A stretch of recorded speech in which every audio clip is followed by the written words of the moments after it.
Hi learners, welcome to Study Smart. So this video I have basically prepared for the students from the technical background and they have a subject called management, right? So in this video we are going to cover all the concepts under the first unit.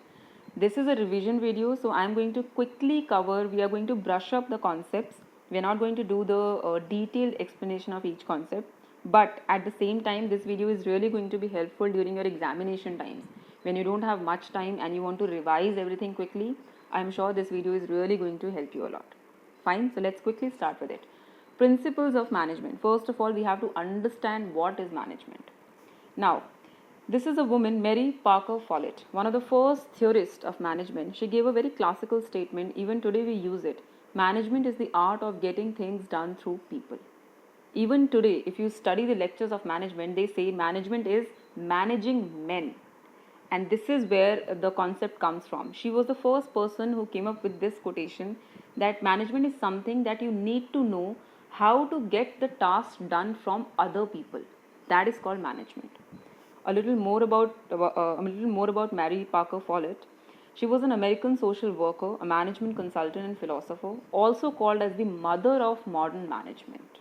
Right, one of the first theories who she actively wrote about the role of people in the effective management, and even after her death, in Japan, her theories they re-emerged, and the management thinkers they applied her theories to business. So she was one of the first person who effectively wrote about the role of people in the management, right? Now, then this is the topic called 5 M's of management. Very, very important. You usually get the question in the examination, what are the 5 M's of management? So these are the 5 M: manpower, money, method, machinery and materials. So manpower means all the personnel, all the human beings who are working in the organization.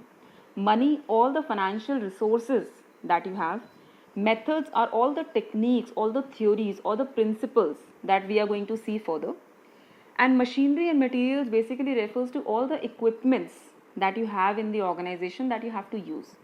So management is managing all these things simultaneously, managing all these 5 M's simultaneously. That is called management, right?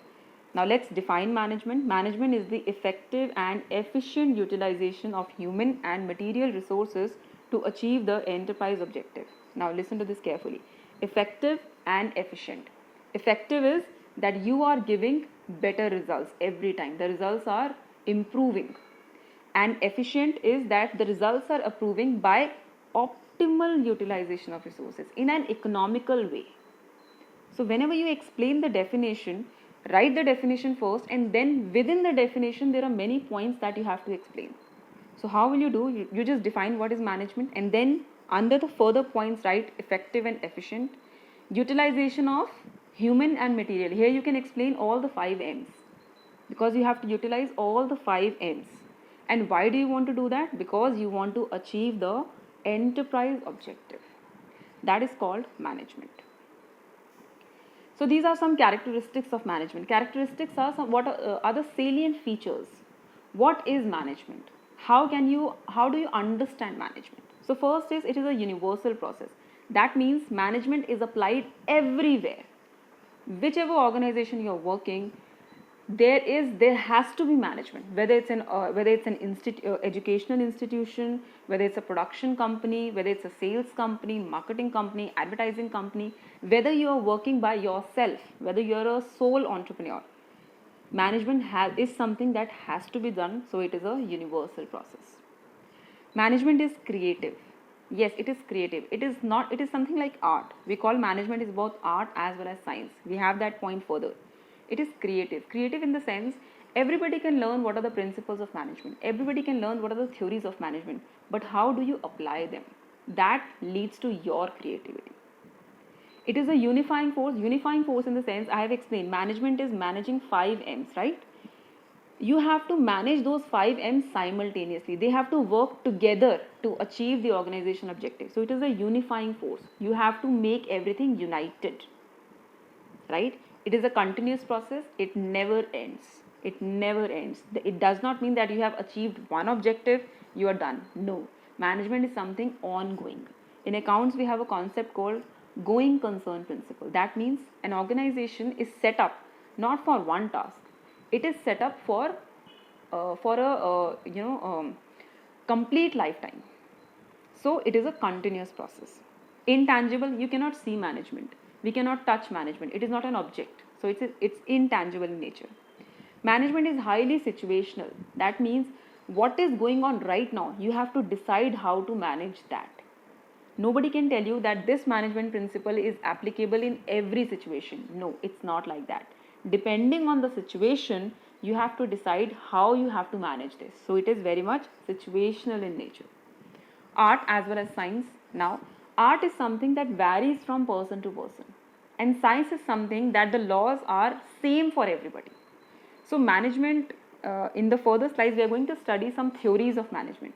Those are the principles which are like applicable to everybody. So in that sense, management is science. But how do you apply it? How well are you using those principles? Are you able to use those principles perfectly in a situation? Then that is an art. So that's why it's an art as well as science. And the last is, it is a social process. See, management deals with human beings. Anything that deals with human beings is social, right? Because human beings are the one who make the society. So management is a social process. Right, moving on. Now this is again a very important concept that you get in your examinations is management a profession? That is what is asked. So first of all, let us understand what is a profession. What is the essence of a profession? We can call anything a profession, number one, if there is a systematic and well organized body of knowledge. Let me talk about chartered accountants. For example, chartered accountants, they have a very systematic organized body of knowledge called ICAI, Institute of Chartered Accountants of India. So that's a profession, right? There has to be learning and experience. Learning in the sense there has to be proper examinations by which students have to clear the examinations, and after that they have to do some training also. So that's a profession. There has to be learning as well as experience. Entry is restricted by qualification. That means unless you don't have a minimum qualification, you cannot become a member of that body of knowledge. So for example, ICAI, if you want to become a member of Institute of Chartered Accountants of India, you have to be a CA. That's a minimum qualification. Recognized national body, that's similar to what we have done. If it's an organized body of knowledge, it needs to be recognized. And this body of knowledge will have an ethical code of conduct. Ethical code of conduct means it lays down certain rules and regulations that every member has to follow. These are not legal code of conduct. By which I mean, if legal code of conduct means that if you're not following them, you have done a crime and you will be punished. No, it's not like that. That's an ethical code of conduct. If you're not following that ethical code of conduct, you will not be the member of that organization. So it's not a crime, but you're not following the code of conduct of that organization. So if you have all these features, then we call that it is a profession. Now let us see, is management a profession or not? So let's talk some points in favor. Number one, there is a reasonably well-defined body of knowledge. We have MBAs, we have proper courses for management. Many institutes are doing that. We have IIMs in India. So yes, there is a well-defined body of knowledge. There is formal education and training is given. There is a formal education and training is also there. Under MBAs, we have to go for internships. And preference, I'm using the word over here, preference is given to these people only who have done this formal education and training. They are given the preference for top management positions, right? We also have All India Management Association, that is IMA. We have that in India. So there is a organized body of knowledge, let's call it like that. And they have laid a code of professional conduct as well. So these are some points in favor that yes, management is a profession. But let's look at the other side also. There is no minimum qualification. In the previous slide, I said, if you have a management degree, you will be given preference for the management position, but it's not a compulsion. It is not a compulsion at all. So there is no minimum qualification. There are no examinations to pass to become a manager, right? It's not like that. No compulsion is there. Even an IT graduate, if he has done IT and he has experience, he can become a manager. So that means as far as being a manager is concerned, no minimum qualification is required. There is no statutory power to regulate managers. So this IMA is not a recognized, or let's say a statutory body. That means it does not have any such power.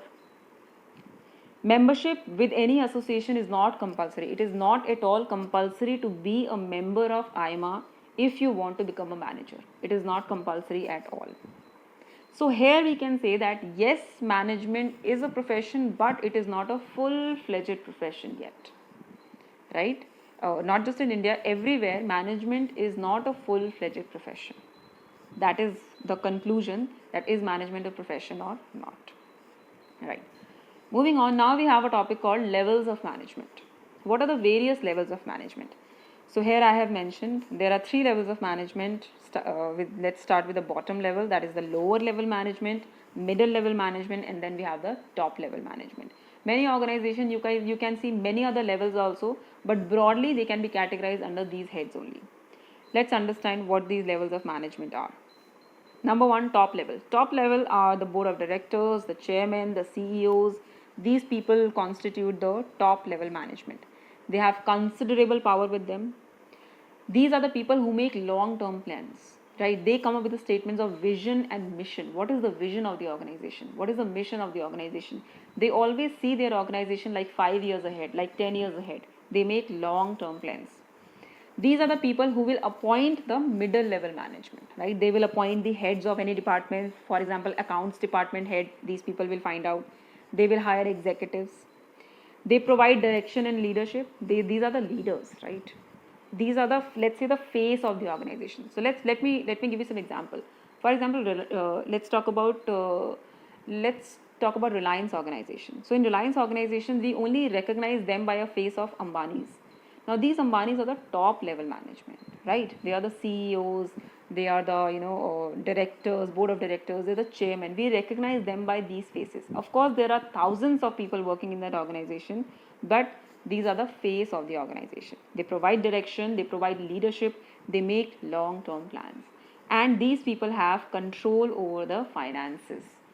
They have complete control over the finances, right? So these are some basic features of the top level management. Let's talk about the middle level. Now middle level, in this level we can have bifurcation depending on the organization. They can have an upper middle level, they have a lower middle level. That's fine. That will depend on the number of powers they have, right? These people are generally the functional heads, finance manager, marketing manager, sales manager. That's called the middle level management. These people, they execute the plans made by the top level management, right? So the top level management, whatever plans they make, long-term plans, these people make sure how to execute these plans, right? They monitor and control the performance. For example, accounts manager will make sure that the accounts department is working properly. Sales manager will make sure that sales are going on properly. So they monitor and control the performance. They train, motivate and develop supervisory personnel. The people who are below them, they train them, motivate them, develop them. They lay down the rules and the regulations, minor rules and regulations that the supervisor have to follow. So they are in the middle level people. Then we have the lower level management, also called as the first level of management, right? So these people are like sales officer, accounts officers, supervisors. These are the people. Now the classical features of low level management is that they deal with non-managers. This is the only level of management that is dealing with those people who are not managers at all. So they are dealing with the workers, right? So they plan day-to-day jobs. Now they plan basically short-term plans. They arrange materials, they issue orders and instructions, they advise, they assist, and these are the one who will report the feedbacks from the workers to the top level management. Clear? So these are the levels of management: top, middle and low level. Now Robert Katz has given fine, let's do the topic skills of management first. Skills of a manager are broadly divided under 3 skills: human skills, technical skills and conceptual skills.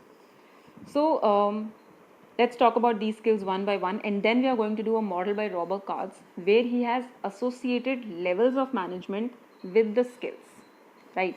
So let's understand the skills first. Number 1, technical skills. Technical skills are knowing how the work has to be done, like ability and the knowledge of performing specific tasks. So there are 2 things required. Number 1, you should know the skills. Number 2, you should know how to apply the skills and what is the relationship between the skills. So for example, if we talk about the IT department, the manager of the IT department, he should know how coding is done. He should know how a program is done. He should know how the testing is done, right?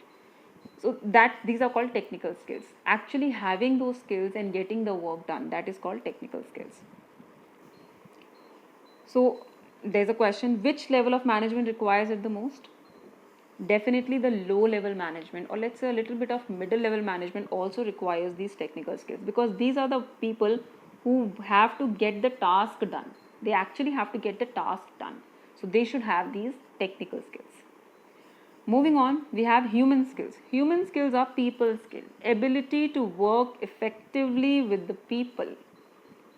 You should have that ability. Every manager needs to have that ability. Empathy and sympathy are the two words. Sympathy means ability to feel what the other person is feeling. Empathy is actually, having the ability to put yourself in the other person's shoes and then able to think.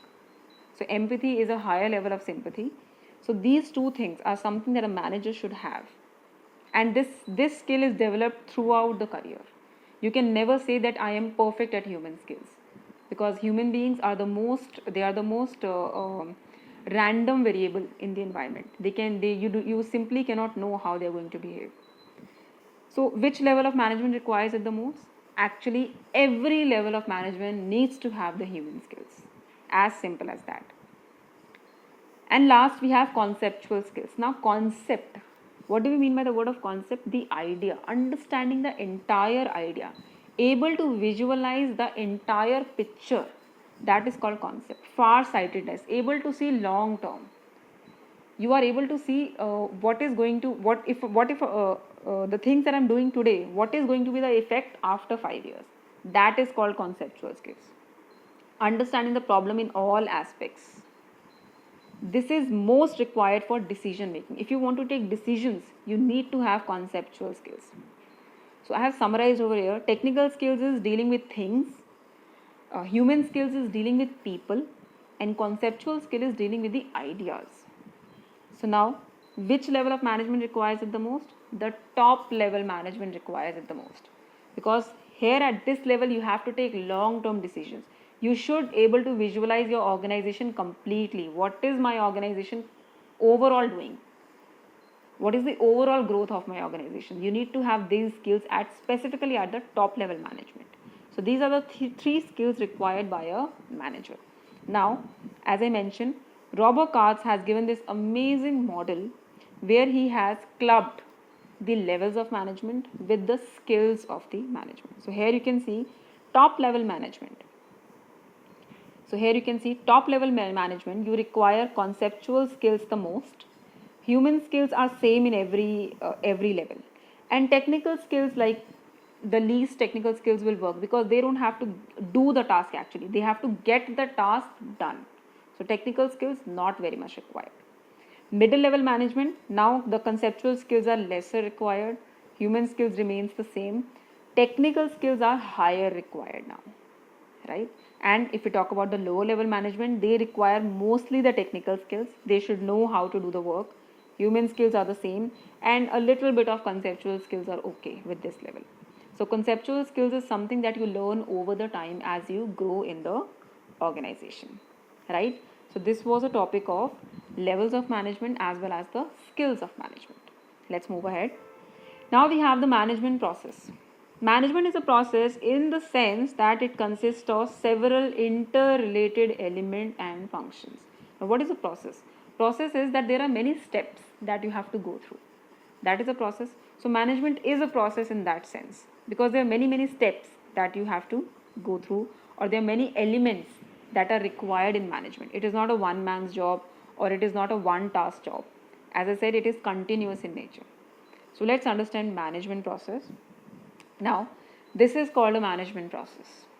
Planning, organizing, staffing, directing, controlling, reporting, and budgeting. Clear? We also call it by the abbreviation POSTCOP. POSTCOP will help you to memorize all these 8 elements. So P stands for planning, O stands for organizing, S staffing, D directing, C controlling, CO controlling, R stands for reporting, and B stands for budgeting. These are the process of management, and also they are the functions of management.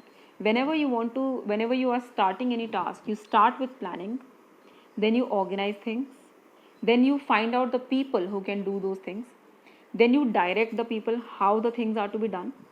Then you control them in case there is any problem. You make sure that they are working accordingly as they have been said. According to the feedback, you make a report, and then a budget is also prepared. So these are the functions of management, and these are also the process of management. Clear? We will, in the further units, we'll be covering all these planning, organizing, staffing in detail, right? As of now, we just have to briefly understand what these steps are and what is a management process, right? Also, management process, if we make in a very elaborative way, can be explained like this. What is a process? There is an input, you put something in the process, then there is a machine, there is a process of conversion going on, and then you get an output. Clear? So in this slide, I have very nicely explained the process of management. Inputs. What are the inputs in a management? These inputs are the 5 M's only. You remember the 5 M's that we have done? Men, money, material, machinery, and methods. These are the inputs. Then to these inputs, you will plan, you will organize, you will staff, you will direct, you will control them. And then if you do all these things nicely, if you are doing the entire management process effectively and efficiently, what is going to be the output? Goods and services, productivity, growth, you have to pay taxes, you have to employ people also. So that's how we actually put the management process in the entire picture, right? Inputs, then there is a process, and then we have an output. That's the concept of management process.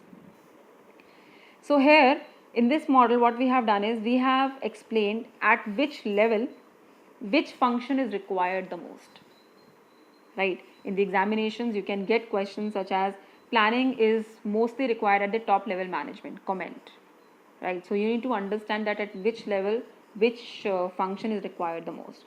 So first let's talk about planning. As we can see, it is completely required by the top level as well as the middle level management, because they have to plan things. Top level, they plan long term things, and middle level, they plan short term things.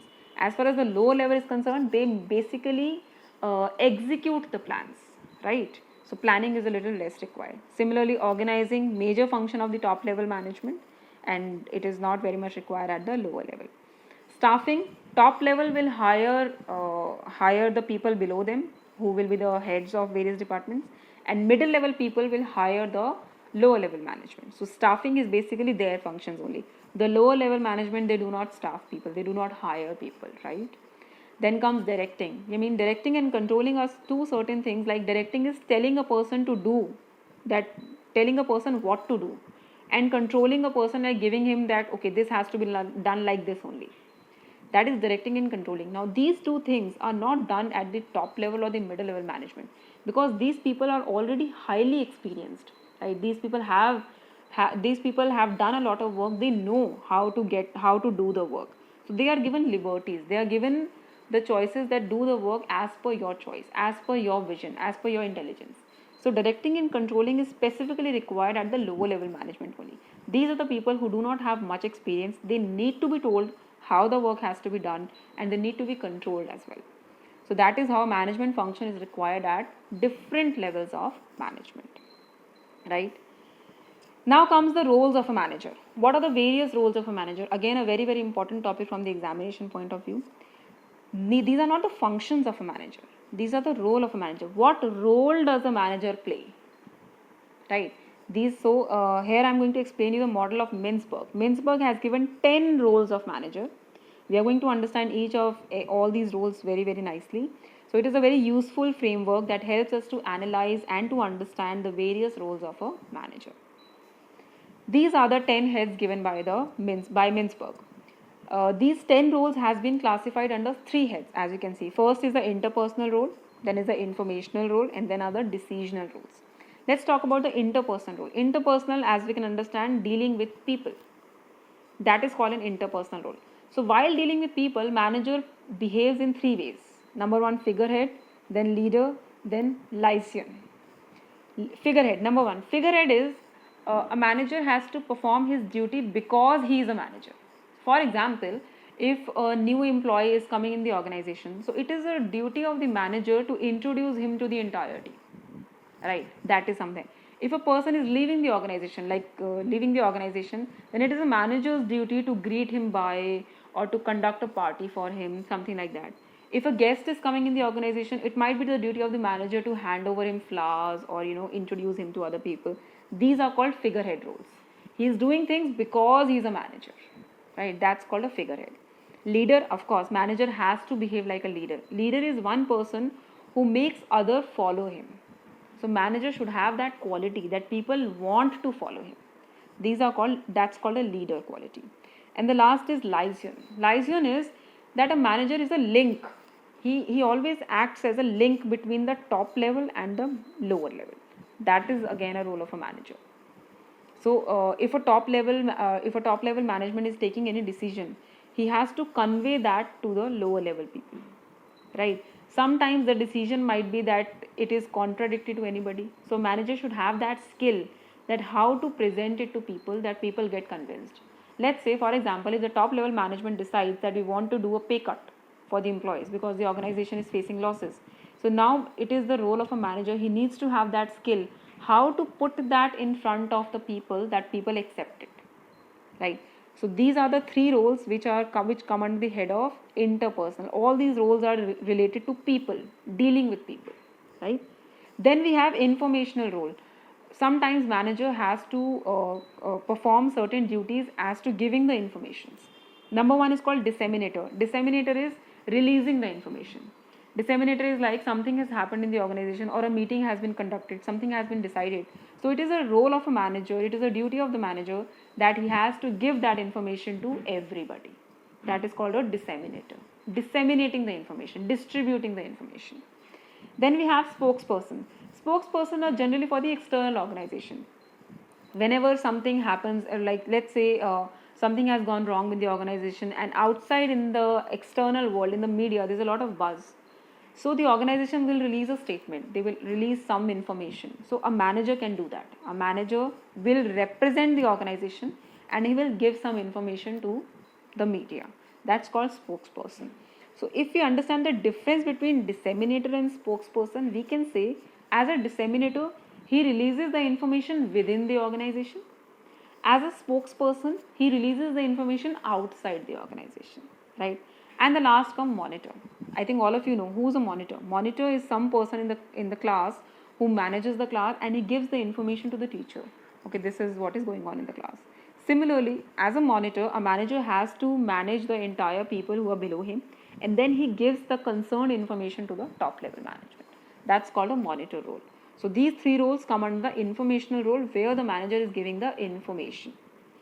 And the last are called the decisional roles. Every manager has to take certain decisions because he has certain authority, he has certain responsibilities, he has to take certain decisions. Under decisions, number one is resource allocator. He has to decide which person will do which job, how much money should I spend on this, what materials should I use, what methods should I use, right? So he has to decide which resource should be allocated there. Negotiator. Negotiating is something that you have to come to a conclusion when two parties they are contradicting with each other, when two parties are not agreeing on something, then he has to find out a middle point. He has to take a decision where everybody is happy. That's called negotiator. Entrepreneur. Yes, a manager is, let's say, there's a term called entrepreneur. Entrepreneur is when within the organization you are behaving like a businessman, because you have to decide so many things. Who is a businessman? Businessman is somebody who decides on so many things, who has to work on every aspect. So similarly, manager is also an entrepreneur in the organization. And the last one is called disturbance handler. If there is any conflict in the organization, any problem in the organization, it is the first duty of the manager to handle that by himself. If he cannot handle it, or if it is going out of the box, then only he will go to the top level management. Before that, he will try to handle it himself. So disturbance handler. So these are the 10 roles of manager given by Mintzberg. They have been classified under 3 heads. So these 10 roles: figureheads, leader, liaison, disseminator, spokesperson, monitor, resource allocator, negotiator, entrepreneur, and disturbance handler, right? And now we have management principles and theories. This part I'm going to cover up in the next video. I hope you people like the way I have explained in the previous video. If you like it, please give it a thumbs up, share it with your friends. I hope it helps you in your examinations to do the quick revision. And in the next video, we are going to do all the management principles and theories that come under this concept. Thank you so much, everyone.